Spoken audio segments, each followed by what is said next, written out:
Je vais prier. Père éternel, je veux te rendre grâce. Je te dis encore merci parce que tu as bien voulu nous rassembler en ce jour, en ce lieu. Reçois donc toute la gloire pour ce dimanche 2 août 2020. Merci encore pour ce moment que tu nous accordes pour notre édification. Je prie vraiment que tu parles à nos cœurs par ton esprit, Seigneur. Et donne-nous de recevoir cela dans l'esprit, Père. Vraiment pour notre édification, pour nous donner de rester équilibrés en toi et surtout d'avoir du discernement, de la sagesse. Et que l'honneur, la louange et la gloire te reviennent en toutes choses. Au nom béni de Jésus-Christ. Amen. Amen. J'ai envie de parler des deux types de chrétiens qu'on rencontre dans l'Église. Les deux types de chrétiens qu'on rencontre dans l'Église. Je veux commencer par dire que dans l'Église, il n'y a pas simplement que, des chrétiens. Je parle de deux types de chrétiens, mais dans l'Église, vous trouverez 3 catégories de personnes. Dans l'Église, vous trouverez 3 catégories de personnes. Je vais étaler les 3 catégories de ces personnes-là, avant de toucher les 2 types de chrétiens qu'on a dans l'Église. Je commencerai par la première catégorie. Dans l'Église du Seigneur, ou alors dans une assemblée des saints, il y a 3 catégories de personnes. La première catégorie, ce sont des personnes qui ont écouté l'Évangile, la prédication de la croix, et qui ont été réellement convaincus de péché sous l'action du Saint-Esprit, ont décidé de s'engager avec le Seigneur. Ces personnes-là aiment vraiment Dieu. Elles comprennent le message de l'Évangile. Elles s'adonnent aux choses du Seigneur, la lecture de la parole, la prière et toute autre chose. Et ce sont des personnes qui grandissent véritablement de manière bénissante au milieu des frères. Ce sont des personnes qui sont une bénédiction pour les frères et pour les sœurs dans l'Église. Ça, c'est la première catégorie et c'est la catégorie la plus rare. Écoutez bien, c'est la première catégorie, mais c'est la catégorie la plus rare à trouver. La deuxième catégorie de personnes, ce sont des gens qui sont passés par la même étape que les premiers. Ces personnes ont écouté l'Évangile aussi. Elles ont cru. Elles ont fait ce qu'il y a à faire, baptême d'eau, baptême du Saint-Esprit et autres. Et elles sont dans l'Église. Elles sont nées de nouveau. Elles sont réellement nées de nouveau. Mais seulement, ces personnes n'ont pas une manifestation du zèle pour les choses de Dieu. Pour lire leur Bible, c'est un problème. Pour prier, c'est un problème. Même assister aux rencontres des saints, il faut toujours leur parler, les encourager, les tirer même. Et ce sont des personnes qui ont encore pleinement l'influence de leur ancienne vie. Donc des gens qui sont véritablement dominés par la chair. Et on peut parler de chrétiens charnels. C'est réellement des enfants de Dieu, mais qui sont vraiment dominés par la chair. Et ils ne sont pas engagés véritablement envers le Seigneur pour grandir. Mais ils restent là à leur place, stagnants. Je suis né de nouveau, je suis enfant de Dieu, je parle même en langue et tout. Et rien de plus véritablement. Au fil des années, ces personnes restent pareilles. Cette catégorie-là, vous la trouvez aussi dans l'Église. La dernière catégorie, ce sont des personnes qui sont dans l'Église. Parce que aussi, dans une certaine mesure, elles ont écouté l'Évangile. Elles ont même décidé de se faire baptiser et autres. Et elles sont là avec vous. Vous les appelez frères, vous les appelez sœurs, alors qu'en fait, elles n'ont fait que suivre un rite. Mais ces personnes ne sont pas nées de nouveau. Écoutez bien, ces personnes ne sont pas nées de nouveau. Mais elles sont là au milieu de vous, vous les appelez frères et sœurs. Ce sont des personnes qui sont pleinement dirigées par leur ancienne vie. Elles essayent d'imiter la vie des enfants de Dieu au milieu desquels elles se trouvent. Mais il y a toujours les réactions de leur véritable nature qui se manifestent. C'est des personnes qui constamment vont apporter des problèmes au milieu des saints. Jude parle de ce type de personnes. Pierre également dans sa deuxième épître parle de ce type de personnes. Des gens qui ne sont pas nés de nouveau mais qui sont au milieu de vous. Des écueils au milieu de vous. Lorsque vous voyez même leur manière de fonctionner, vous essayez de les exhorter, elles s'attaquent à vous. Ces personnes-là s'attaquent à vous. Elles ont du mal à accepter les réprimandes. Elles sont toujours en train de se justifier. Quand vous voulez leur parler, elles renvoient ça vers vous.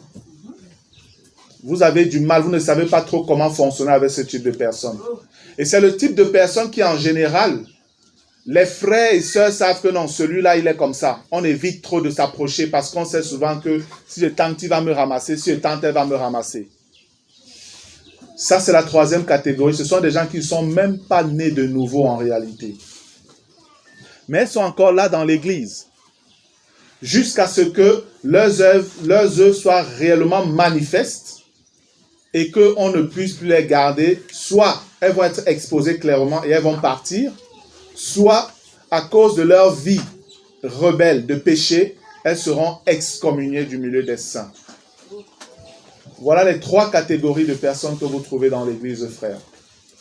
C'est important de le savoir. Parce qu'il y a beaucoup de souffrances dans l'église du Seigneur à cause de la méconnaissance de ces catégories de personnes-là. Vous vous appelez souvent frères ou sœurs les personnes qui ne sont même pas nées de nouveau. Et la deuxième catégorie et la troisième catégorie sont très proches l'une de l'autre. Ça fait que vous pouvez parfois voir un enfant de Dieu, celui qui est réellement né de nouveau, mais il est tellement dirigé et dominé par la chair qu'il se comporte comme quelqu'un de la troisième catégorie qui, lui, n'est même pas né de nouveau. C'est ici que le discernement est important et c'est ici que le ministère des anciens est important. Parce que ce sont les anciens qui ont cette capacité de pouvoir discerner celui-ci est de quelle nature réellement. Celui qui est de la deuxième catégorie, qui est né de nouveau mais est dominé par la chair, je vous dis, parfois, il peut agir même pire que celui de la troisième catégorie, mais il est quand même né de nouveau. C'est important de connaître ça. La troisième catégorie, nous savons que tant que tu n'es pas né de nouveau, tu es clairement dans le camp de l'ennemi qui peut t'utiliser pour créer du trouble au milieu des saints.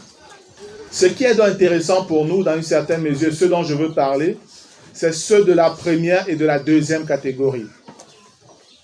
Parce que la Bible parle beaucoup plus de ceux-là, ceux de la première et de la deuxième catégorie. La chose qui est grave, c'est que vous allez trouver des gens nés de nouveau, des personnes qui étaient au milieu de vous, qui étaient réellement nés de nouveau. Mais comme je l'ai dit au début de notre matinée là, ces personnes finiront dans le lac de feu. Écoutez bien, il n'y aura pas de chrétiens charnels au ciel. Je vais encore le répéter. Il n'y aura pas de né de nouveau charnel au ciel. Il n'y a aucun né de nouveau charnel qui sera enlevé. Parce que vous avez laissé votre ancienne nature dominer sur l'Esprit de Dieu. Je dis vous avez laissé. Parce que le Seigneur a tout fait ce qu'il avait à faire afin que vous soyez des vainqueurs. Lorsque vous lisez l'épître de Paul aux Thessaloniciens, la première et la deuxième, vous vous rendez clairement compte au travers de ces deux épîtres bien-aimés que l'Église est pour les vainqueurs. Ça veut dire que même quand quelqu'un naît de nouveau, rapidement, le processus pour Dieu, c'est que cette personne monte dans la croissance. qu'elle aille de progrès en progrès. Elle ne doit pas rester éternellement bébé spirituel, éternellement charnel. Non. Parce que ceux qui sont dirigés par la chair sont en danger. Et ceux de la deuxième catégorie dans l'Église, je vais vous dire, sont autant dangereux que ceux de la troisième catégorie. Et c'est ce que je veux que nous examinions rapidement dans les Écritures. Regardons dans 1 Corinthiens 15. 1 Corinthiens, le chapitre 15. Je vais lire à partir du verset 45. Il est écrit, c'est pourquoi il est écrit, le premier homme, Adam, devint une âme vivante. Le dernier Adam est devenu un esprit vivifiant. Mais ce qui est spirituel n'est pas le premier. C'est ce qui est naturel. Ce qui est spirituel vient ensuite. Écoutez bien ce que le verset 46 dit. Mais ce qui est spirituel n'est pas le premier. C'est ce qui est naturel. Ce qui est spirituel vient ensuite. Ce verset nous donne clairement de comprendre qu'il n'y a pas d'homme spirituel de manière spontanée. Amen. Il n'y a pas de génération spontanée d'hommes spirituels. Je vous ai souvent répété cela ici. C'est en fait ce que ce passage dit. Tous, lorsque nous venons au Seigneur, nous sommes charnels d'abord. Mais en fonction de notre engagement, de notre amour pour les choses du Seigneur, nous pouvons grandir très vite. Je vous ai parlé des personnes qui, seulement en 3 ans, 4 ans, sont véritablement des personnes bénissantes entre les mains de Dieu. Et vous allez voir des gens qui ont 10 ans, 15 ans dans la foi, il n'y a presque rien dans la vie de ces personnes. Alors qu'elles sont nées de nouveau. Alors qu'elles sont nées de nouveau. C'est le naturel qui domine toujours. Et par naturel, ici, on entend charnel. Parce que dans notre nature naturelle, c'est le charnel, la chair qui nous dirigeait. Le verset 47 dit, « Le premier homme tiré de la terre est terrestre. Le second homme est du ciel. Tel est le terrestre, tels sont aussi les terrestres. Et tel est le céleste, tels sont aussi les célestes. Et de même que nous avons porté l'image du terrestre, nous porterons aussi l'image du céleste. Ce que je dis, frère, c'est que la chair et le sang ne peuvent hériter le royaume de Dieu, et que la corruption n'hérite pas l'incorruptibilité. » Ce que l'apôtre Paul dit ici, c'est exactement ce que Jésus a dit dans Jean au chapitre 3. Si quelqu'un ne naît d'eau et d'esprit, il ne peut entrer dans le royaume des cieux. Et le Seigneur dit, ce qui est né de la chair est chair. Et ce qui est né de l'esprit est esprit. Amen. Lorsque l'apôtre Paul dit ici, ce que je dis, frère, c'est que la chair et le sang ne peuvent hériter le royaume de Dieu. Il est en train de vous dire, ce qui est né de la chair ne peut hériter du royaume de Dieu. Ce qui n'est pas né de nouveau ne peut pas hériter du royaume de Dieu. C'est ce qu'il est en train de dire. Si tu n'es pas né de nouveau, tu ne peux pas hériter du royaume de Dieu. Et il fait une comparaison ici depuis entre ce qui est naturel, donc charnel, et ce qui est spirituel. Comme pour dire que ce qui est charnel ne peut pas entrer dans le royaume de Dieu. Amen. Ce qui est charnel n'entrera pas dans le royaume de Dieu. Et il nous dit par la suite, et que la corruption n'hérite pas l'incorruptibilité. Pour dire que ton corps physique que tu as présentement ne peut pas entrer au ciel. Parce que si tu es charnel, lorsque la trompette va sonner pour l'enlèvement, tu ne partiras pas puisque ton corps ne sera pas transformé. Tu resteras avec ce corps parce que tu es resté dans une attitude charnelle pendant toute ta vie chrétienne. Et c'est pourquoi vous voyez par la suite, il dit, « Voici, je vous dis un mystère. » Et il révèle donc ce qui doit se produire afin que certains chrétiens partent et les autres vont donc rester. Frère, ce n'est pas un sujet de gloire que de rester charnel dans l'église. Ce n'est pas tout que de dire « je suis né de nouveau ». Ce n'est pas tout que de dire je suis baptisé dans l'eau. Ce n'est pas tout que de dire je suis rempli du Saint-Esprit et je parle en langue.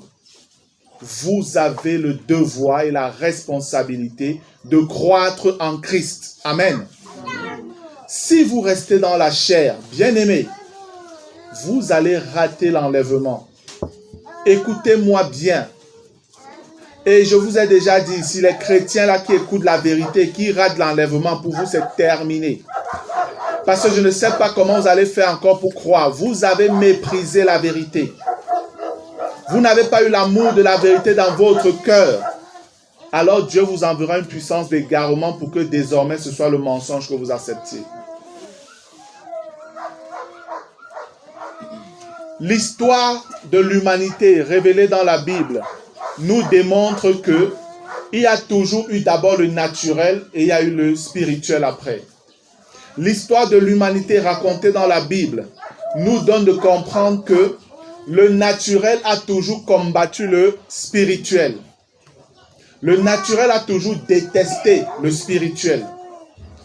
Dans l'Église, la majorité des problèmes viennent de ceux qui sont charnels. Ceux de la 3e catégorie et ceux de la 2e catégorie. C'est eux le véritable problème. Dans l'Église, ceux qui font souffrir la 1re catégorie, ce ne sont pas les païens qui sont dehors. Ce n'est pas surtout eux. C'est plutôt ceux de l'intérieur.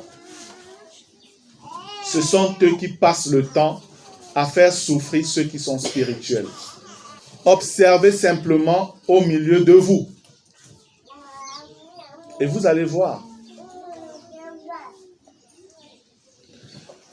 J'ai pris la peine de relever un certain nombre d'exemples. Nous n'allons pas entrer dans trop de détails.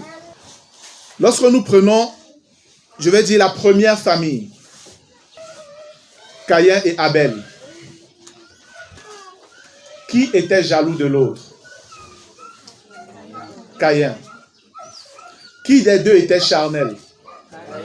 Caïn. Qui avait une fausse religion? Caïn. C'est exactement ce qui se produit dans l'Église, frère. Ceux qui sont charnels sont là, mais ce sont des gens qui ont une autre vie en fait. Ils sont au milieu de vous, vous les appelez frères et sœurs, mais leur vie, partant de leur état de cœur, n'est pas conforme à celle du maître. Vous pouvez voir l'histoire de Caïn dans Genèse au chapitre 4, ce qui se passe. Il était enfant d'Adam et de Ève, mais voilà un père qui accouche 2 enfants. L'un est spirituel, l'un est charnel. Au point où le charnel tue son frère. Sachez que dans l'Église, c'est la même chose. Sachez que dans l'Église, c'est la même chose. Parce que la chair est un esprit méchant qui vient de Satan. Amen. Et Satan, la Bible nous dit que lui vient simplement pour dévorer, pour dérober, pour égorger. Voilà ce qu'il vient faire, diviser. Donc s'il a l'occasion de tuer, il va tuer. Et les frères et sœurs charnels passent le temps à combattre des personnes spirituelles au plus profond de leur être. C'est ainsi qu'on arrive à un meurtre où un frère du même père et de la même mère finit par tuer son frère. Exactement comme nous là, nous sommes tous enfants d'un même père. Mais on finit par se mordre, se dévorer, se détruire les uns les autres. Si ça arrive, c'est parce que des deux, il y a un qui est charnel et l'autre qui est spirituel. Ou encore, les deux peuvent être charnels, ils se combattent, ils se bagarrent entre eux. Caïn et Abel est une représentation, est une image de cette réalité que nous vivons aujourd'hui dans l'Église. La deuxième catégorie de personnes, le deuxième groupe que j'ai pris, Ismaël et Isaac. Ismaël et Isaac, les enfants d'un même père, Abraham, le père de la foi.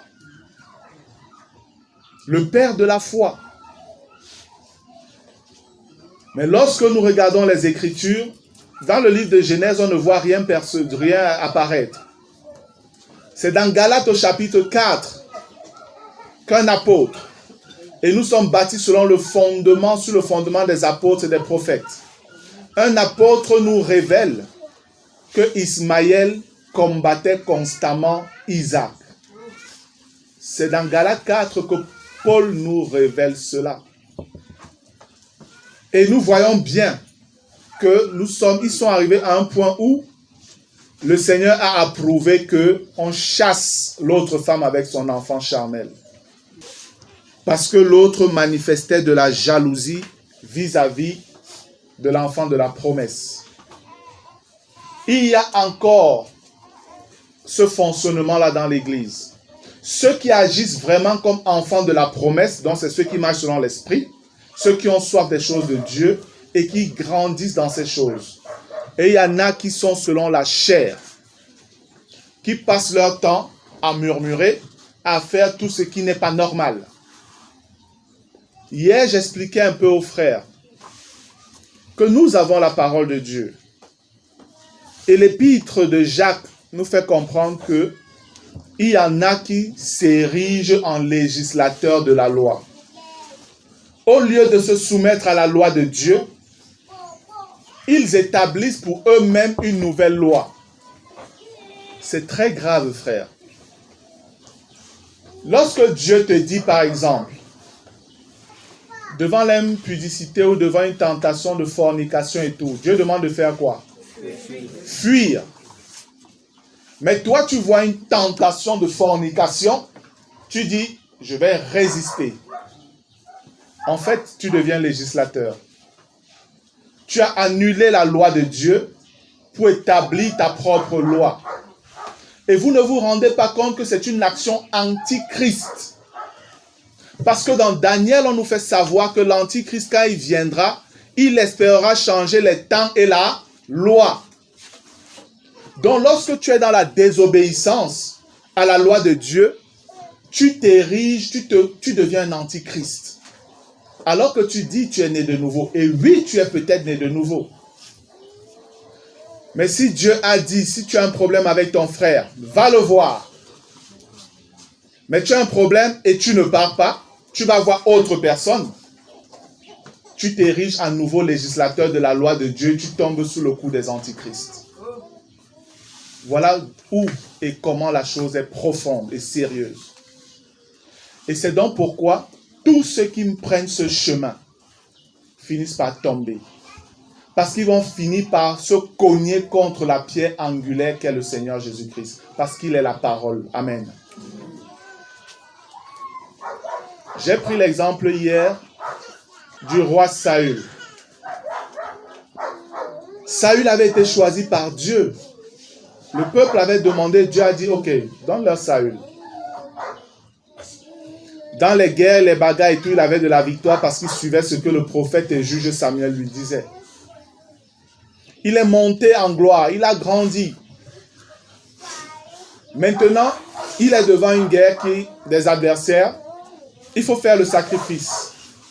Samuel lui a dit, tu attends que j'arrive. Le peuple était là, lui mettant la pression. Il a fini par céder.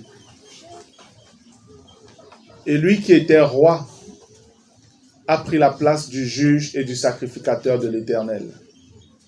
En fait, ce qu'il venait de faire, c'était de se positionner en tant que législateur. Il changeait la loi de Dieu. Et sous l'ancienne alliance, ça ne riait pas, frère. C'est une action peut-être que vous n'avez pas jugée sur le plan spirituel. Mais c'est ça qui disqualifiait davantage Saül. La folie entrée. Dieu l'a rejeté. Dès qu'il a fait, Samuel lui a dit, ce que tu as fait est grave. Dieu te rejette. Parce que tu t'es mis en législateur, tu as changé la loi de Dieu. Si tu es né de nouveau, ça veut dire que tu es tenu de te soumettre à la parole de Dieu, aussi dure qu'elle puisse te paraître. Si elle est dure, alors mets tes genoux au sol et dis-le lui, Seigneur, j'ai besoin de force pour obéir. Amen. il a pris la peine de changer un cœur de pierre pour mettre un cœur de chair. Et il dit qu'il a fait habiter son esprit dans ce cœur de chair-là, pour que nous puissions suivre ses préceptes et ses ordonnances. D'où vient-il, bien-aimé, que toi, chrétien, aujourd'hui, tu te plais dans le péché? D'où vient-il que tu sois tellement endurci que tu violes la loi de Dieu de manière répétée sans te gêner? D'où vient-il que la chose soit possible? Et tu te dis chrétien, tu es né de nouveau, tu parles même en langue. Sûrement tu guéris même les malades. Mais vous pouvez comprendre pourquoi Jésus, dans Matthieu 7, pouvait dire, il y en a qui me diront, Seigneur, Seigneur, n'avons-nous pas fait ceci? N'avons-nous pas prophétisé? N'avons-nous pas guéri? N'avons-nous pas? Et il leur dira, retirez-vous de moi, ouvriers d'iniquité. Ouvriers d'iniquité. Vous étiez des ouvriers, mais vous étiez des ouvriers du péché. Vous étiez pourtant appelés à être des ouvriers de la justice, de la sainteté, de la gloire de Dieu. Mais vous avez méprisé la grâce excellente que le Seigneur vous offrait. Ismaël et Isaac, un fils de la promesse et un selon la chair, venant du même père. Lorsque vous regardez Ésaü et Jacob, voilà encore un très bel exemple parce que c'est beaucoup plus proche de nous. Ésaü et Jacob, qui était le grand frère des deux? Ésaü. Entre Ismaël et Isaac, qui était le grand frère? Ismaël. C'est toujours le naturel qui est le premier. Le spirituel vient ensuite. Nous voyons, Caïn était le premier, Abel le deuxième. Nous regardons, Ismaël était le premier et Isaac le deuxième. Nous arrivons là maintenant, Ésaü était le premier et Jacob était le deuxième. Lorsque vous regardez leur histoire, la Bible nous révèle l'état d'Ésaü. C'était un profane. Il était enfant d'Isaac. Lui, il était enfant du fils de la promesse. Ésaü était le fils du fils de la promesse, bien-aimé. Mais son cœur était tordu. Les richesses et bénédictions qui étaient les siennes, il les a méprisées. C'est pourquoi la Bible l'appelle le profane. Le profane. Il n'a pas su prendre en compte les choses sacrées. Il a méprisé les choses sacrées. Et la parole de Dieu est sacrée. Amen. La parole de Dieu est sacrée, bien-aimé. Ça veut dire qu'on ne fait pas d'elle n'importe quoi. On doit se courber devant elle. On doit obéir tout simplement. Quelqu'un comme Ésaü, profane, jaloux, envieux de son frère. Et vous allez voir que c'est les attitudes qui se manifestent au sein de l'Église dans la vie des frères et des sœurs charnels. La jalousie, l'envie et le mépris des choses saintes. Et les choses saintes, c'est quoi? Je vous dis, c'est la parole. Les choses saintes, c'est tes frères et tes sœurs. C'est les conseils qu'ils peuvent te donner. On te donne des conseils, on te dit un ensemble de choses, tu résistes. Si tu continues comme ça, tu vas te casser. Parce que Jésus, tu lui feras face. Tu vas avancer, tu vas te frapper contre lui, tu tomberas. J'espère que tu vas te relever avec la conscience réveillée. Parce que si tu veux continuer sur cette voie, la Bible nous dit que la pierre va faire quoi? Elle va t'écraser désormais. Lorsque tu te colles encore sur elle, c'est un avertissement. Si tu continues sur cette voie, la pierre t'écrase. Et quand on avance, regardez quelqu'un comme Jean-Baptiste. Regardez les pharisiens et les sadducéens. entre Jean-Baptiste et les Sadducéens, les pharisiens, qui existait avant l'autre? Les pharisiens et les Sadducéens existaient bien avant la naissance de Jean-Baptiste. Ils avaient perverti la religion pure du Seigneur par leurs agissements. Ils ont établi leur nouvelle loi. Pour eux, c'était encore plus grave. Oui, pour eux, c'était encore plus grave, bien-aimés. Parce que eux, au 613 de la loi, au 613 commandements de la loi, parce que la loi juive n'avait pas que 10 commandements comme certains le pensent, c'était 613 commandements. Les pharisiens surtout ont ajouté pour eux. Ils sont devenus législateurs. Et c'est pourquoi ils ont été autant pervertis. Et ce sont ces personnes-là qui résistaient contre Jean-Baptiste. Regardons rapidement dans Matthieu au chapitre 3. Ça, je veux qu'on lise, parce que là, ça ressort un peu plus clair. Matthieu chapitre 3. Je vais lire à partir du verset 7. Il est écrit: mais voyant venir à son baptême beaucoup de pharisiens et de sadducéens, il leur dit: race de vipères, qui vous a appris à fuir la colère à venir? Produisez donc du fruit digne de la repentance. Amen. Si tu es chrétien, si tu es né de nouveau, produis donc des fruits dignes de la repentance, dignes de la vie que tu as dit que tu abandonnais. Et il continue en disant: et ne prétendez pas dire en vous-même: nous avons qui pour père? Abraham pour père. Car je vous déclare que de ces pierres, Dieu peut susciter des enfants à Abraham. Est-ce qu'ils étaient réellement, sur le plan physique, enfants d'Abraham? Oui. Abraham était leur ancêtre. Amen. C'est l'ancêtre du peuple juif, Abraham. Donc Abraham est leur père. Ils sortent d'Abraham. Jean-Baptiste, était-il aussi enfant d'Abraham? Hein? Oui. Amen. Mais comment comprendre donc que Jean-Baptiste, enfant d'Abraham, pharisiens et sadducéens, enfants d'Abraham, ces gens-là, c'était le match. Clash. Parce qu'il y en avait qui étaient charnels et il y en avait qui étaient spirituels. Amen. Amen. Jean-Baptiste était spirituel. Il venait de Dieu. Il connaissait la mission que Dieu lui avait demandé de faire. Il a marché selon cette voie-là.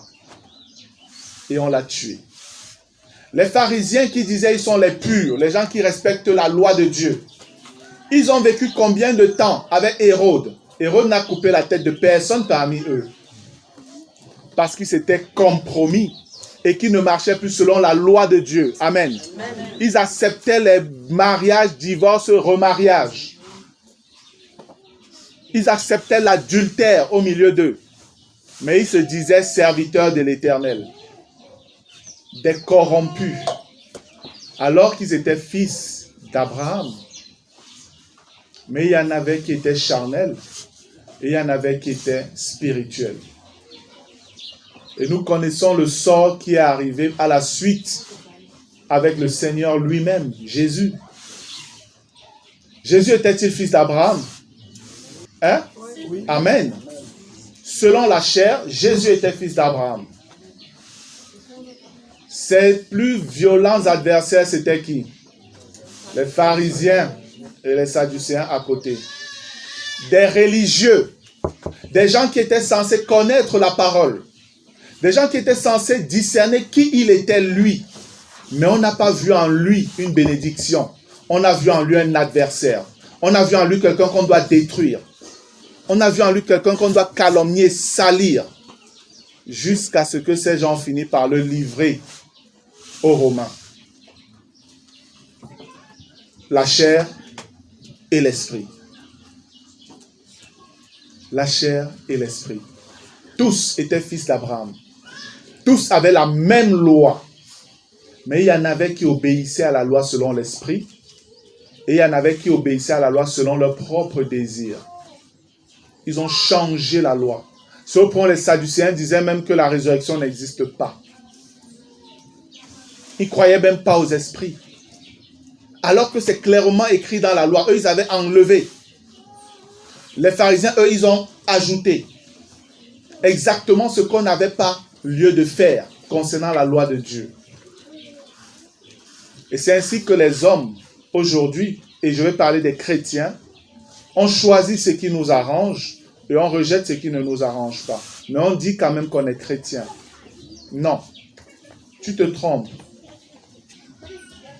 Je suis en train de parler des deux types de chrétiens, des deux types de gens nés de nouveau. Écoutez-moi bien, je ne suis pas en train de parler des païens. Hier, je l'ai encore démontré aux frères. Les avertissements qui sont donnés dans les Écritures par Jacques, avec des paroles dures, et il s'adressait à des chrétiens. C'est à se demander, mais est-ce normal que des chrétiens aient cette vie? Mais oui, c'est possible, c'est écrit dans les Écritures, c'est vrai. Jacques va jusqu'à dire, est-ce que vous croyez que Dieu s'amuse quand il parle de l'Esprit? C'est avec jalousie qu'il chérit l'Esprit qu'il a mis en nous. Donc il parle des chrétiens qui ont le Saint-Esprit, mais qui vivent dans le péché, dans la rébellion. Et c'est Jacques qui dit, lorsque vous agissez comme ça, vous n'êtes plus obéissant de la loi, mais vous vous érigez en législateur, alors qu'il y a un seul juge, un seul législateur, Dieu. Il te dit, tu dois faire comme ça. Toi, tu dis non, je vais plutôt faire comme ça. Tu dois plutôt faire comme ça. Tu dis non, moi je préfère faire comme ça. Ceux qui décident de faire comme Dieu a dit, toi tu t'attaques à eux. C'est ce qu'on a vécu quand on est allé à Etoudi pour aider les frères de la cellule d'Etoudi avec le problème qu'il y avait là-bas. Les frères ont fait toutes les démarches selon les Écritures. Mais lui dit, il veut faire tout le contraire de ce que la Bible dit. Et on lui demande, mes frères, est-ce que tu peux nous montrer bibliquement ta démarche? Parce que voici ce que les Écritures ont dit. Les frères ont suivi. Toi, ta démarche que tu es en train de dire que tu veux faire là, bien-aimé, voici la Bible, montre-nous.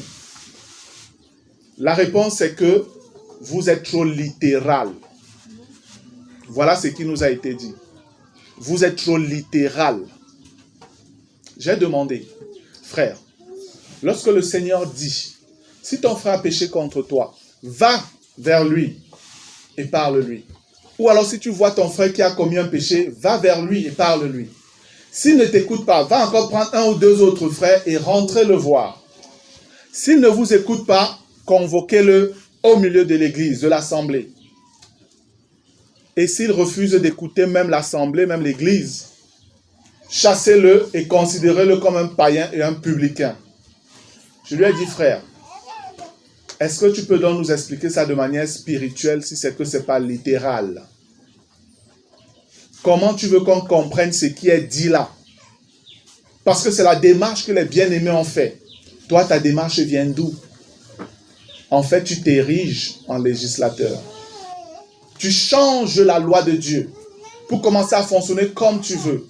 Et tu penses pouvoir avoir quel résultat? Bien-aimé, si tu utilises des armes charnelles pour aller dans le spirituel, tu n'auras qu'un résultat charnel. Amen. Amen. Écoutez bien. Pour avoir des résultats spirituels, vous devez agir sur le plan spirituel avec des armes spirituelles. L'apôtre Paul le dit dans 2 Corinthiens chapitre 10. Nous utilisons les armes spirituelles. Si tu utilises les armes charnelles, et les armes charnelles ici, c'est les moyens que Dieu n'a pas donnés. Ne t'inquiète pas, tu n'auras qu'un résultat charnel. Pour un début, ça peut te tromper. Tu peux croire que tu as réussi, tu as de l'impact. Tu es content. Attends juste quelques jours, quelques semaines, peut-être quelques mois. La chose va se retourner contre toi et c'est où tu vas comprendre que tu es un insensé. En rejetant la parole de Dieu et en faisant ce que tu voulais. Jésus a été livré par des Sadducéens, par les pharisiens, par toutes ces personnes, les grands prêtres, des gens qui étaient censés connaître la loi. Les enfants d'Abraham, ils ont livré leurs frères. Vous voyez que depuis le début, l'histoire de Caïn et Abel, l'histoire d'Isaac et Ismaël, l'histoire d'Ésaü et Jacob, en fait, ne nous parlait que de l'histoire de Jésus. Amen. Ça ne nous parlait que de l'histoire de Jésus. C'est ce qui s'est passé avec le Maître. Et au-delà de Jésus, si on veut voir dans l'avancée, à la suite, nous avons Israël et l'Église. Israël et l'Église, c'est la même histoire. Entre Israël et l'Église, qui est né avant l'autre? Israël. Les deux viennent de Dieu ou pas? Oui. Ils viennent d'un même père. Mais comment est-ce que vous pouvez comprendre que Israël, les Juifs ont autant persécuté les chrétiens, l'Église? Les gens ne le savent pas. Les Juifs ont terriblement persécuté l'Église. Nos premiers frères étaient persécutés par leurs frères juifs. Ils venaient du même Dieu. Et la Bible nous fait comprendre que le Seigneur a laissé ces choses afin de nous donner de voir comment Israël est plongé dans la fausse religion. Et c'était aussi pour susciter la jalousie d'Israël. C'est ce que Paul nous révèle dans Romains 9, 10 et 11. Israël charnel contre l'Église spirituelle. L'Église qui aujourd'hui connaît réellement la volonté de Dieu. Attaquée par Israël, qui elle croit avoir reçu aussi la loi, la volonté de Dieu. Oui, mais qu'est-ce que vous en avez fait? Vous vous êtes comporté comme Caïn, Israël. Israël a tué les prophètes de l'Éternel. Vous êtes comporté comme Ismaël, qui luttait contre son frère, jalousie et tout, qui voulait finir avec son frère. C'est ainsi que Israël s'est comporté contre les prophètes qui étaient spirituels au milieu d'elle. Sans parler d'Ésaü et de Jacob. Et ces deux-là sont devenus une image, justement, de la position d'Israël aujourd'hui et de l'Église. Regardons dans Romains au chapitre 9.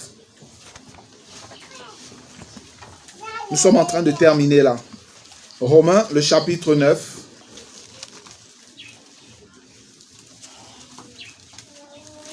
Je vais lire à partir du verset 1. Ici, vous allez voir que l'apôtre Paul, qui était celui qui a reçu l'excellence des révélations du Seigneur par rapport à ses desseins, va nous donner de comprendre que l'histoire de l'humanité depuis le commencement est claire devant les yeux de ceux qui comprennent les choses spirituelles.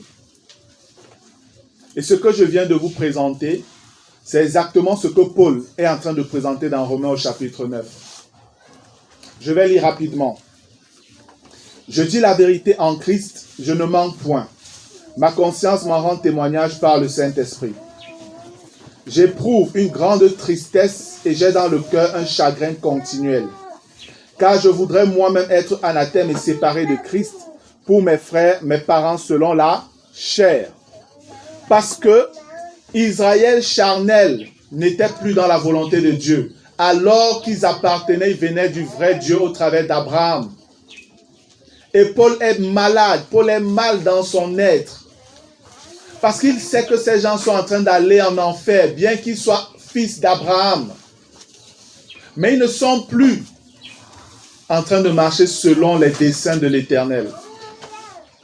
Et il dit au verset 4, qui sont Israélites, à qui appartient l'adoption, la gloire, les alliances, la loi, le culte, les promesses et les patriarches, et de qui est issu selon la chair le Christ, qui est au-dessus de toutes choses, Dieu béni éternellement. Amen.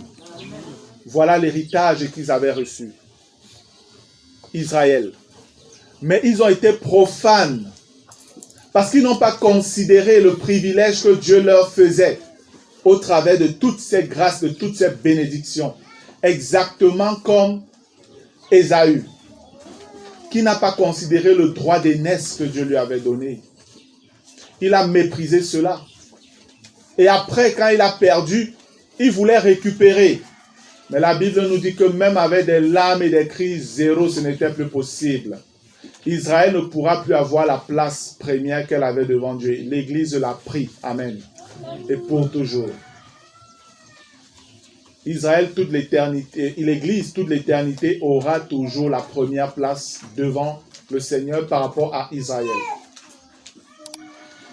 Le verset 6 dit, ce n'est point à dire que la parole de Dieu soit restée sans effet, car tous ceux qui descendent d'Israël ne sont pas Israël. Ça, c'est très fort ce qui est dit là. Tous ceux qui descendent d'Israël ne sont pas Israël. Vous pouvez venir d'Israël, mais il y a encore un choix qui se fait là-dedans. Vous pouvez dire être né de nouveau, appartenir à l'église, mais dans l'église là, il y a encore un choix qui se fait.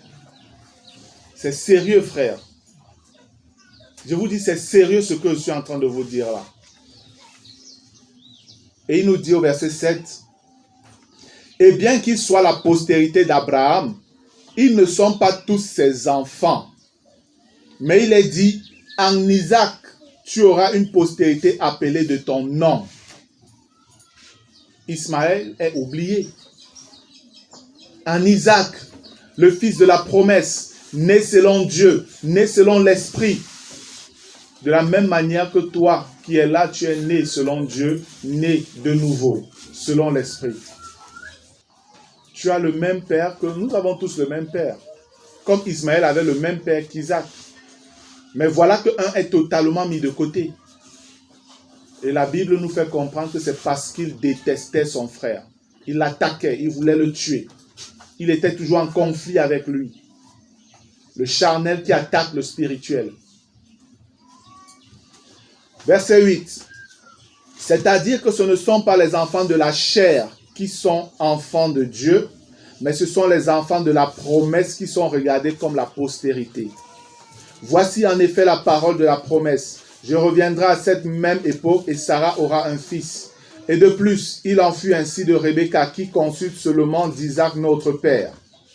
Car les enfants n'étaient pas encore nés et ils n'avaient fait ni bien ni mal, afin que le dessein d'élection de Dieu subsiste sans dépendre des œuvres, et par la seule volonté de celui qui appelle.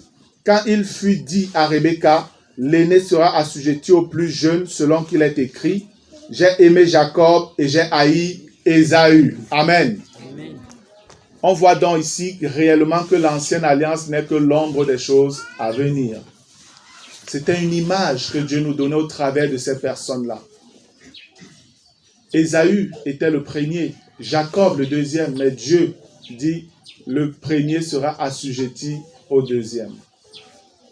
De la même manière qu'aujourd'hui, l'Église a pris la place, la première place, je vais dire ça comme ça. Parce que l'Église ne remplace pas Israël, et non, dans le plan de Dieu, Israël a toujours sa place. Amen. Je ne prêche pas la doctrine du remplacement, c'est une fausse doctrine. Dieu a toujours un plan avec Israël. Alléluia. Amen. Mais dans ce plan-là, Israël a perdu la primauté qu'elle avait parce qu'elle a été donnée à l'Église à cause des multiples rébellions d'Israël. Voilà ce que le Seigneur dit, bien-aimés. Des enfants sortis d'un même père, mais des destins différents. Tu es là dans l'Église, tu es né de nouveau. Mais quelle est la vie que tu mènes? Quelle est la vie que tu mènes? Je ne sais même pas. Est-ce que tu lis la parole? Et si tu la lis, pourquoi tu la lis et tu fais le contraire de ce qui est dit? Tu n'es pas sauvé parce que tu viens dans ce lieu. Tu ne seras pas enlevé parce que tu viens dans ce lieu, bien-aimé. Mais c'est parce que tu mets la parole de Dieu en pratique. Amen. C'est l'obéissance au commandement de l'Éternel qui t'accorde le salut. En dehors de ça, tu es perdu. Même si tu as été baptisé d'eau et que tu parles en langue, tu es perdu. Si tu laisses la chair te dominer, Si tu laisses tous les fruits, les œuvres de la chair prendre le dessus sur toi, tu es mal parti. C'est un avertissement que je te donne. Écoutez-moi bien. Nous avons commencé une œuvre particulière qu'on ne faisait pas avant. De manière aussi grande, je veux dire. À quitter, aller dans d'autres villes, annoncer le message de la croix. On l'a toujours fait peut-être avec les frères de Douala qui sont très proches des frères que j'ai formés depuis, qui me connaissent depuis longtemps et tout. Mais là, nous sommes en train d'aller sur des nouveaux terrains où il y a de la résistance, où tu trouves des gens charnels, enfants de Dieu. Bien-aimés, je vous l'ai dit déjà, le Seigneur a dit, si on ne prie pas, on ne réussira pas. Amen. On a besoin de prière. Et sachez-le, ce que nous avons démarré là va davantage attirer les regards de l'enfer sur nous. Ce que nous avons démarré va attirer les regards du séjour des morts sur nous. C'est ce que je dis. L'ennemi fera tout pour créer du trouble et du désordre au milieu de nous, afin que même les missions programmées soient renvoyées. Afin que des frères qui avaient soif et de la considération pour nous entendent que, oh, voilà le dirigeant, celui qui bavarde beaucoup là, il parle du message à la croix, oh, il est tombé. Je sais que je suis une cible privilégiée pour l'ennemi. Mais je veux que tu saches que toi également. Je suis une cible privilégiée pour l'ennemi, mais le fait que tu sois là avec moi, toi également, chacun va porter sa croix. Le Seigneur a dit de veiller et de prier. J'expliquais hier aux frères ce que ça veut dire, veiller et prier. Veiller vous appelle à avoir du discernement, frère. Veiller vous appelle à faire attention à votre marche. Prier vous invite à compter sur le Seigneur pour avoir la victoire. Amen. Vous êtes appelés à regarder, à observer, à discerner. Quand c'est vu, bien-aimé, ne reste pas tranquille. Va devant le Seigneur, va à ses pieds et règle les problèmes. Si c'est dur, crie à Dieu, demande son secours. Il veut que tu sois prêt. Amen. Veillez et priez.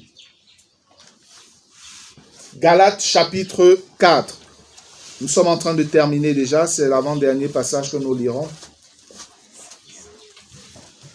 Galates chapitre 4, je vais lire à partir du verset 19. Il est écrit: « Mes enfants, pour qui j'éprouve de nouveau les douleurs de l'enfantement, jusqu'à ce que Christ soit formé en vous. » Paul était en train de parler ici à des chrétiens, des gens à qui il avait annoncé la marche par l'Esprit, qui l'ont vu vivre la vie de Christ. Et il a dit, vous avez commencé par l'Esprit, vous voulez finir par la chair. Parce qu'il y a des faux chrétiens, là, des chrétiens charnels qui sont venus leur dire, non, vous devez avoir Jésus et plus un peu Moïse ici, et plus un peu circoncision, sinon vous ne pouvez pas être sauvés. Et ils ont gobé. Ils ont accepté cela. Et Paul était choqué. On n'a pas dans l'église ceux qui marchent selon l'esprit et ceux qui marchent selon la loi de Moïse. Ça n'existe pas. C'est deux alliances qui ne vont pas ensemble. Tu dois choisir. On ne peut pas marcher en même temps par l'esprit et en même temps marcher par la chair. C'est impossible. Soit tu marches par l'esprit, soit tu marches par la chair. Aussi simple que ça. Et voilà des chrétiens en qui Christ doit encore être formé. Parce qu'ils avaient totalement perdu ce qu'ils avaient reçu. Ils sont entrés dans une fausse doctrine qui a créé de l'incrédulité dans leur cœur. Et c'est ce que je vous disais déjà ici. Je l'ai répété à Bafia, disant aux frères, pour qu'une assemblée soit stable et tienne debout, vous devez être bâti sur l'enseignement des apôtres, dont la bonne doctrine l'enseignement des apôtres. Et vous devez être une assemblée qui prie. Et pour finir, vous devez avoir des anciens selon le cœur de Dieu. Amen. Si vous avez ces trois choses, alors sachez que vous serez des cibles privilégiées de l'ennemi.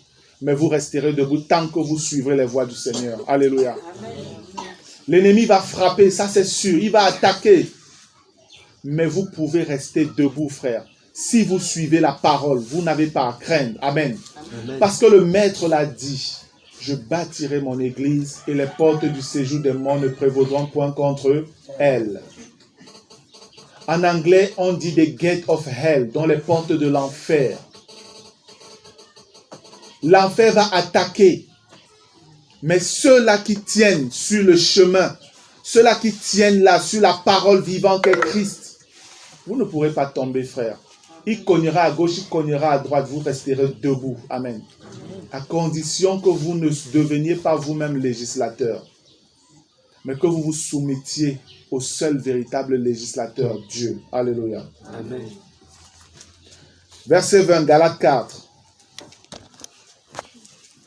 Je voudrais être maintenant auprès de vous et changer de langage, car je suis dans l'inquiétude à votre sujet. Dites-moi, vous qui voulez être sous la loi, ne comprenez-vous point la loi? Car il est écrit qu'Abraham eut 2 fils, un de la femme esclave et un de la femme libre. Mais celui de l'esclave naquit selon la chair, et celui de la femme libre naquit en vertu de la promesse, donc selon Dieu. Ces faits ont une valeur allégorique, car ces femmes sont 2 alliances. L'une du mont Sina, enfantant pour la servitude, c'est Agar. Et c'est ainsi que ceux qui sont nés de nouveau et qui ne grandissent pas, qui laissent la chair les diriger, vous êtes encore esclaves. Vous êtes esclaves du péché. Allons là-bas, tu pars. Va faire ça, tu vas faire. Dis ça, tu dis. Comporte-toi comme ça, tu te comportes. Tu es encore esclave du péché. C'est ce que la Bible dit là. Est-ce que tu es réellement une fille de Sarah?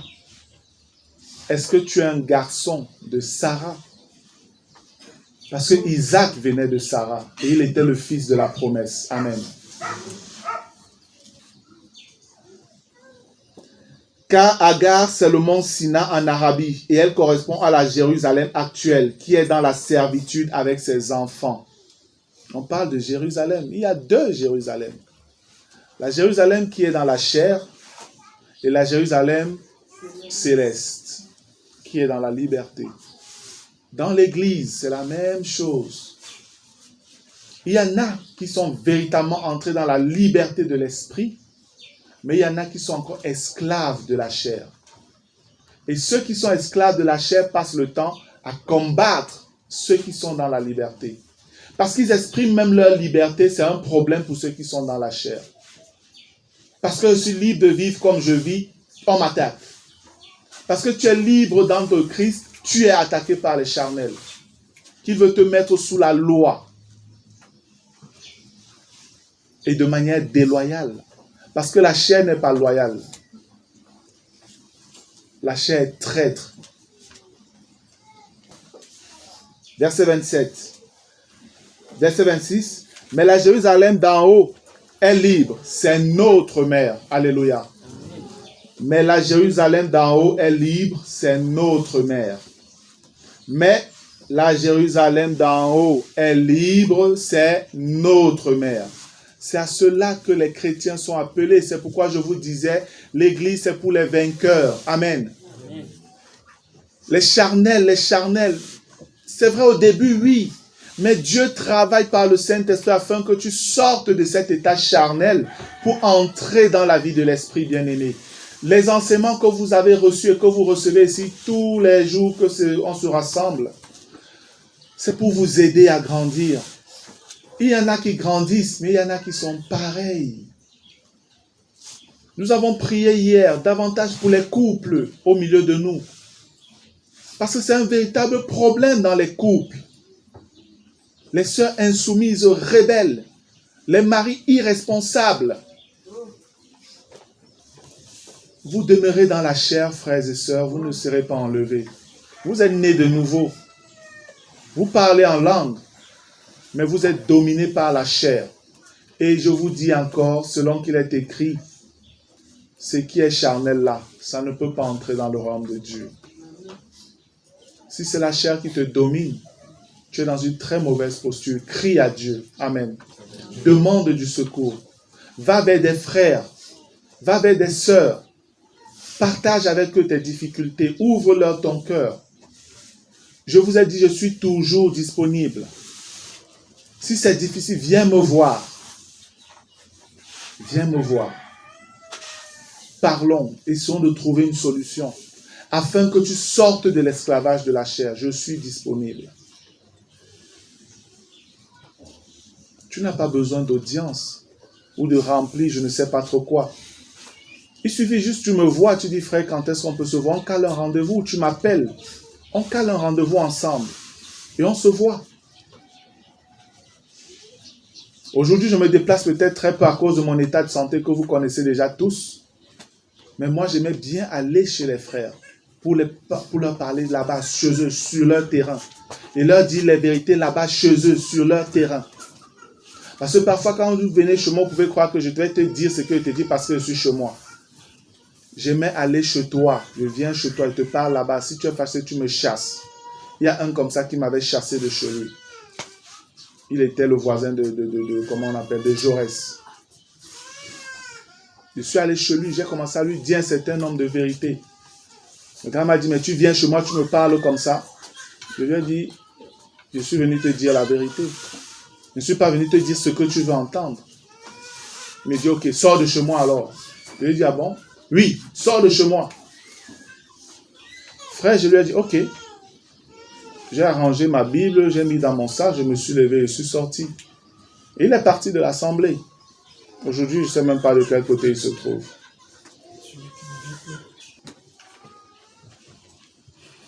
« 27. Car il est écrit, réjouis-toi stérile, toi qui n'enfantes point, éclate et pousse des cris, toi qui n'as pas éprouvé les douleurs de l'enfantement, car les enfants de la délaissée seront plus nombreux que les enfants de celles qui étaient mariées. » Ici, en fait, ce que Dieu veut faire comprendre, c'est qu'il vaut mieux être stérile que d'avoir des enfants charnels. Il vaut mieux être stérile que d'avoir des enfants charnels.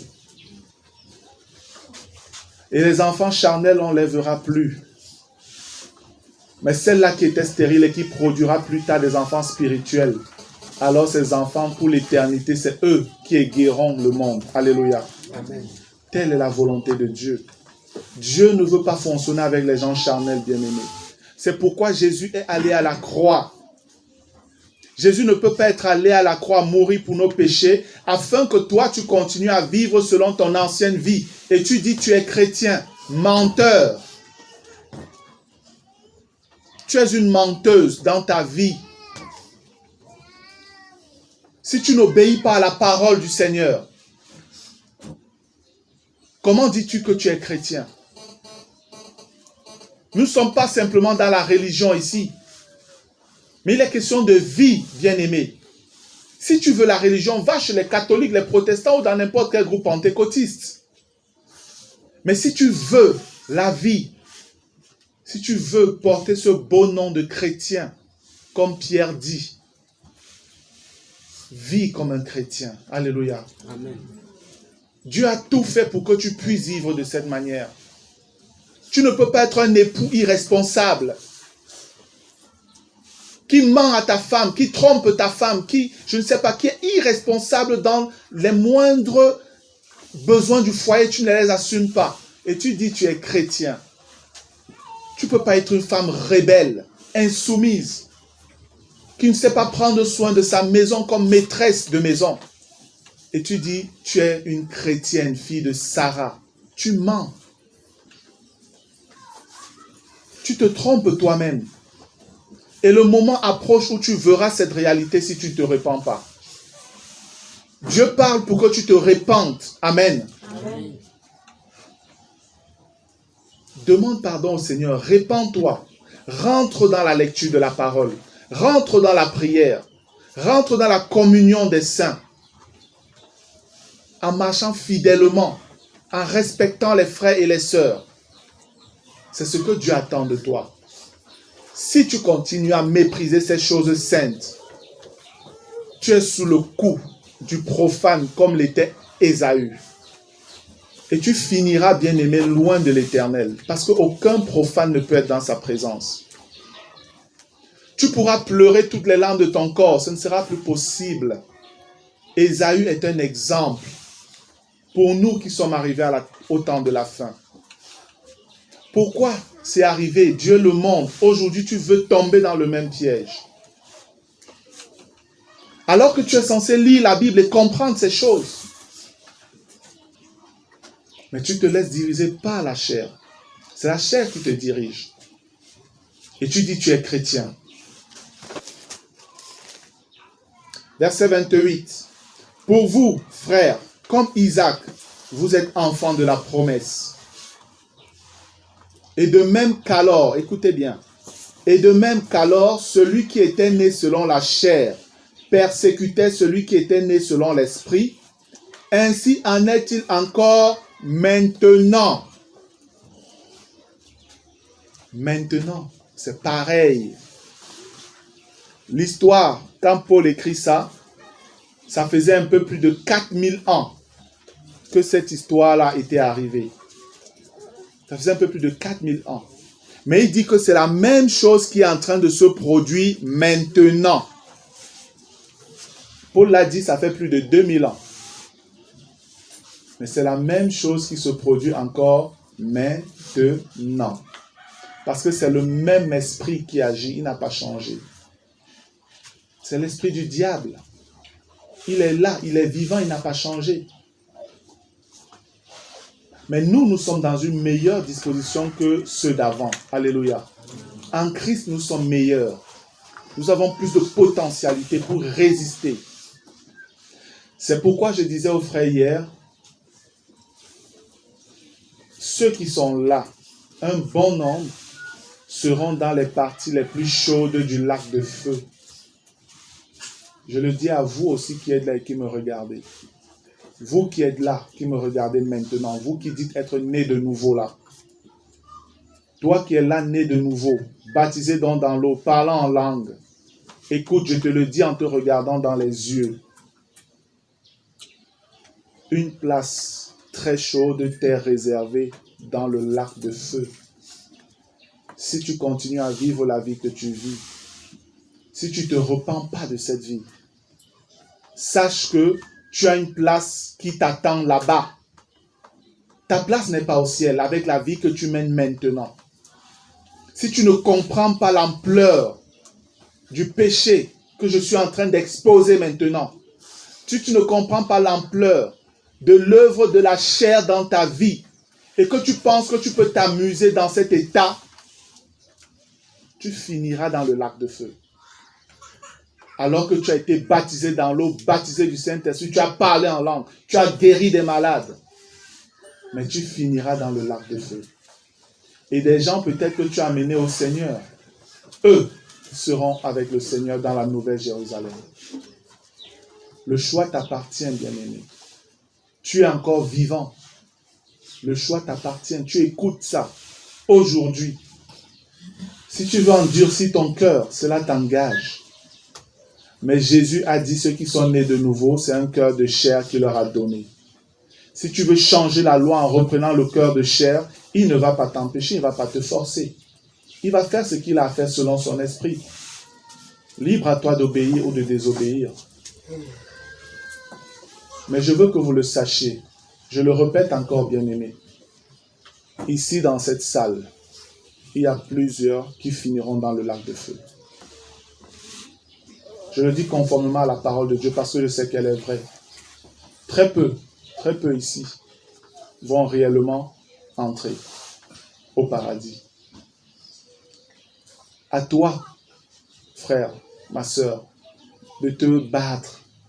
À toi de t'attacher à Dieu. À toi de te faire violence pour faire partie du petit reste là qui sera au pied du Seigneur dans le royaume. En train de l'écouter, en train de voir son visage, en train d'être émerveillé. par ce qu'il pourra dire et faire. Tout dépend de toi. Tout dépend de toi. Je suis en train de parler selon ce qui est écrit. Je n'ai appelé le nom de personne. Mais nous sommes là, nous écoutons.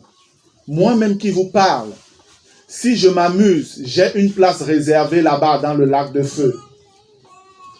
Pour l'éternité, je dois faire violence à ma propre personne pour que la chair ne prenne pas le dessus. Verset 28. Pour vous, frères, comme Isaac, vous êtes enfants de la promesse. Et de même qu'alors celui qui était né selon la chair persécutait celui qui était né selon l'esprit, ainsi en est-il encore maintenant. Mais que dit l'Écriture? Chasse l'esclave et son fils, car le fils de l'esclave n'héritera pas avec le fils de la femme libre. Dans Romains 8, on vous dit que vous êtes quoi par rapport à Christ en termes d'héritage? Vous êtes co-héritier de Christ. Vous êtes co-héritier de Christ. Mais voici quelqu'un qui était là, qu'on chasse. Ça veut dire, bien-aimé, que tu pourras être chassé. L'héritage t'est réservé.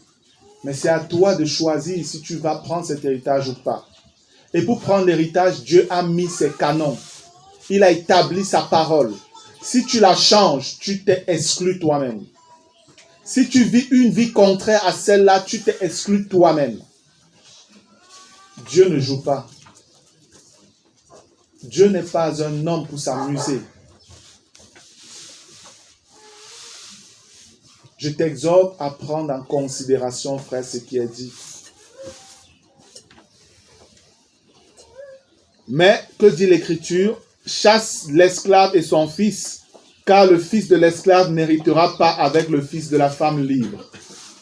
Verset 31, c'est pourquoi, frères, nous ne sommes pas enfants de l'esclave, mais de la femme libre. Amen. Amen. Il faut te demander de quelle mère tu viens, toi. Qui est ta mère? Regardez que ceci est dit, on a mis le chapitre 5, mais si vous enlevez le chapitre 5 et qu'on continue la lecture, vous voyez, il est écrit, c'est pour la liberté que Christ nous a affranchis. Demeurez donc fermes et ne vous laissez pas mettre de nouveau sous le joug de la servitude. Parce que l'ennemi fera tout pour vous ramener sous le joug de la servitude. Vous êtes nés selon l'esprit et la Bible vous demande de marcher selon l'esprit. Mais la chair fera tout pour vous ramener sous son esclavage. Et quand vous continuez la lecture de Galates 5, on vous dit tout ce que vous devez éviter dans votre nature nouvelle. Et c'est dans ce chapitre de Galates 5, à la suite de ce qui vient être dit parlant des deux fils, qu'on vous dit au verset 15, « Mais si vous vous mordez et vous dévorez les uns les autres, prenez garde que vous ne soyez détruits les uns par les autres. » Après il dit, « Je dis donc, marchez selon l'esprit et vous n'accomplirez pas les désirs de la chair. Car la chair a des désirs contraires à ceux de l'esprit et l'esprit en a de contraires à ceux de la chair. Ils sont opposés entre eux afin que vous ne fassiez point ce que vous voudriez. Si vous êtes conduits par l'esprit, vous n'êtes point sous la loi. Or, les œuvres de la chair sont évidentes. Ce sont la débauche, l'impureté, le dérèglement, l'idolâtrie, la magie. Même la magie fait partie des œuvres de la chair. Les rivalités, les querelles, les jalousies, les animosités, les disputes, les divisions, les sectes. Voilà tout ce qui a commencé depuis Caïn et Abel. Les voilà, on voit ça apparaître ici. L'envie, j'ai parlé de l'envie. L'ivrognerie, les excès de table et les choses semblables. Je vous dis d'avance, comme je l'ai déjà dit, que ceux qui commettent de telles choses n'hériteront point le royaume de Dieu. Vous pensez que l'Esprit de Dieu s'amuse? Vous pensez que Dieu dit ça, il est en train de blaguer, frère? Tu penses que si tu dis être chrétien, tu pratiques ces choses. Je dis bien, tu pratiques ces choses. Tu penses que tu es chrétien encore. Tu penses que tu es en train d'aller au ciel. Mais réveille-toi. Que la crainte de l'Éternel soit dans ton cœur. Tremble devant le péché. Crains que mon Dieu, qu'est-ce que je garde comme ça depuis? Et résous ce problème-là. Va vers ton frère, va vers ta soeur. Va vers les dirigeants. Parle à ton mari, parle à ta femme. Va voir tes parents, dis-leur. Parle avec tes enfants, avoue-leur cela. Réglez ce problème. Que l'ennemi ne vous tienne plus captif. Bien-aimés, je vous en supplie. Faites-le. Remettez de l'ordre dans votre vie, je vous en supplie. C'est sérieux ce que je suis en train de dire. Cet avertissement est aussi grave que ce que je reçois dans mon esprit maintenant. Frères, des personnes seront frappées dans cette assemblée. Si vous ne faites pas ce que le Seigneur est en train de dire, écoutez bien ce que je vous dis. Je viens de le recevoir clairement dans mon esprit. Les personnes qui vont résister, qui vont continuer à persévérer dans le péché, seront frappées. Je vous dis la vérité. Faites attention. Faites attention, frères. Nous sommes réellement à la fin des temps. Nous sommes réellement à la fin des temps, bien-aimés. Ceux qui s'amusent dans la désobéissance à la parole, frères, faites attention. Vous êtes avertis. Mais le fruit de l'esprit, c'est l'amour, la joie, la paix, la patience, la bonté, la bienveillance, la foi, la douceur, la maîtrise de soi. La loi n'est pas contre ces choses. Ceux qui sont à Jésus-Christ ont crucifié la chair avec ses passions et ses désirs. Ils l'ont crucifié. Si tu es réellement à Jésus, c'est une vérité. Si nous vivons par l'Esprit, marchons aussi selon l'Esprit. Ne cherchons pas une vaine gloire en nous provoquant les uns les autres, en nous portant envie les uns aux autres. Bien-aimés, faisons attention. Je termine par Romains le chapitre 8. C'est le dernier passage que nous lirons. On va arrêter. Romains chapitre 8, je vais lire à partir du verset 5. Il est écrit. Ceux, en effet, écoutez les sentences. Je dis cette lecture, c'est une lecture sentencieuse. Dieu ne négocie pas là. Ce qu'il dit, ce sont des vérités claires. On n'a pas besoin d'interprétation ici. Je vais juste lire. Et vous allez écouter, c'est comme un résumé de ce que je venais de partager. La vie selon la chair et la vie selon l'esprit. Le chrétien selon la chair et le chrétien selon l'esprit. On parle des deux types de chrétiens dans l'Église. Et je vous dis, le chrétien selon la chair, s'il y demeure, n'est pas sauvé. Il périra. Seul le chrétien selon l'esprit pourra passer et entrer dans le royaume de l'Éternel. Amen. Amen. Romains 8, 5. Ceux, en effet, qui vivent selon la chair s'affectionnent aux choses de la chair, tandis que ceux qui vivent selon l'esprit s'affectionnent aux choses de l'esprit. Et l'affection de la chair, c'est la mort. L'affection ici, c'est l'amour pour les choses de la chair, pour les choses charnelles, donc les choses qui ne sont pas conformes à la parole. Et on dit c'est la mort. Tandis que l'affection de l'esprit, c'est la vie et la paix. Alléluia. Amen. Bien-aimé, quand tu marches selon l'esprit, tu es dans la paix. Amen. Même quand Satan t'attaque, tu es dans la paix. Parce que tu es libre de tout fardeau de ton cœur. Tu as le joug simplement du Seigneur. Tu es libre. Tu es en paix, bien-aimé.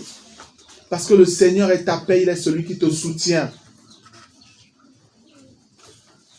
7. Car l'affection de la chair est inimitié contre Dieu. Parce qu'elle ne se soumet pas à la loi de Dieu, et qu'elle ne le peut même pas. Quelqu'un qui est dirigé par la chair se soumet rarement à la loi de Dieu. Même quand on parle, c'est dur quand la chair a pris le contrôle. Or, ceux qui vivent selon la chair ne sauraient plaire à Dieu. Si donc tu es chrétien et tu vis selon la chair, tu ne plais pas à Dieu, comment tu fais pour être enlevé? Comment tu fais pour être au paradis avec Dieu? Toi en qui ne prends pas plaisir. 9. Pour vous, vous ne vivez pas selon la chair, mais selon l'esprit. Si, du moins, l'esprit de Dieu habite en vous. Si quelqu'un n'a pas l'esprit de Christ, il ne lui appartient pas. Et si Christ est en vous, le corps, il est vrai, est mort à cause du péché, mais l'esprit est vie à cause de la justice. Et si l'esprit de celui qui a ressuscité Jésus d'entre les morts habite en vous, dont l'esprit de Dieu, celui qui a ressuscité Christ d'entre les morts rendra aussi la vie à vos corps mortels par son esprit qui habite en vous. 12. Ainsi donc, frères, nous ne sommes point redevables à la chair pour vivre selon la chair. Nous ne devons plus rien à la chair, c'est ce que ce verset veut dire. Mais nous devons tout à Christ. Et nous devons agir selon Christ désormais. Si vous vivez selon la chair, vous mourrez. C'est ça que j'appelle des sentences. Si vous vivez selon la chair, vous mourrez. Mais si par l'esprit, vous faites mourir les actions du corps, vous vivrez. Donc si vous ne vous laissez pas diriger par la chair, vous vivrez. Si vous vous laissez diriger par la chair, vous mourrez. 14. Car tous ceux qui sont conduits par l'Esprit de Dieu sont fils de Dieu. Et vous n'avez point reçu un esprit de servitude, d'un esprit d'esclavage, pour être encore dans la crainte. Mais vous avez reçu un esprit d'adoption, par lequel nous crions « Abba, Père ». Alléluia. L'Esprit lui-même rend témoignage à notre esprit que nous sommes enfants de Dieu. Or, si nous sommes enfants, nous sommes aussi héritiers. Héritiers de Dieu et co-héritiers de Christ. Si, toutefois, nous souffrons avec lui, afin d'être glorifiés avec lui. Alléluia. Voilà, bien-aimés. Avec tout ce que je venais de dire avant que je ne commence ce partage, je voulais nous exhorter sur la gravité de laisser la chair dominer sur nous. C'est comme si on annule l'œuvre de Christ. C'est comme si on rendait vain son sacrifice. On rendait vain son sacrifice. Jésus est venu mourir à cause de tes péchés, de mes péchés, de nos péchés. Il n'y a aucune excuse qui te donne de pouvoir vivre délibérément dans le péché.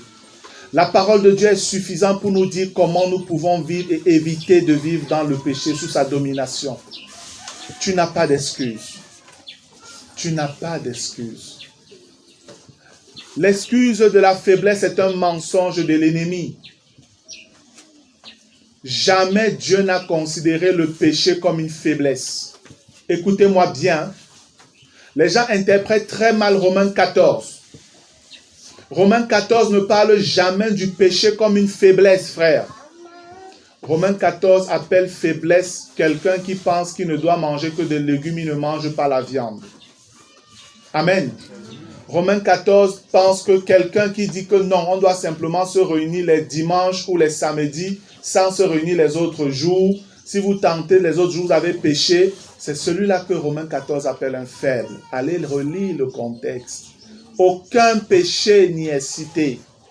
Tu ne peux pas vivre dans le péché et après on dit c'est une faiblesse. Non. Réveille-toi, répands-toi. Répands-toi sincèrement, bien-aimé. Crie ta misère à Dieu. Le Seigneur te tend les bras. Il attend que tu viennes à ses pieds. Parce qu'il veut te guérir. Il veut te restaurer. Puisqu'il t'aime. Que l'homme dise ce qu'il a à dire. Que l'homme pense ce qu'il a à penser de toi. Ce qui est important pour toi, c'est ce que Dieu pense. Amen.